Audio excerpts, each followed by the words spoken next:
জীবনে তো একটা জিনিসই শিখলাম, যত তাড়াতাড়ি আর যত বেশি পরিশ্রম করব আমরা তত তাড়াতাড়ি ক্লান্ত হয়ে পড়বো। এই রোদের মধ্যে আমি দাঁড়িয়ে আছি কেন জানেন?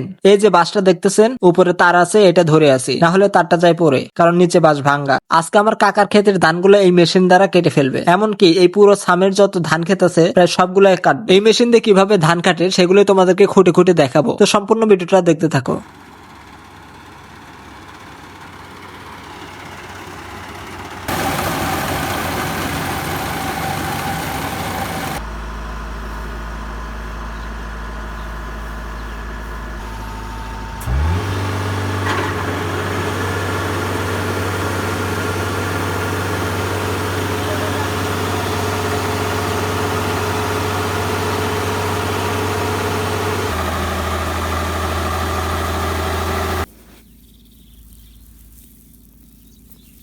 আমার কাকার ক্ষেতের ধান কাটতে কাটতে যত টাইম লাগছে ওই জায়গায় আমি দাঁড়াইছিলাম, এরপরে এই রাস্তায় এসে দাঁড়াইছি, আধা ঘন্টা হয় নাই আমার সামনে এই পুরো সামটা কাটা শেষ।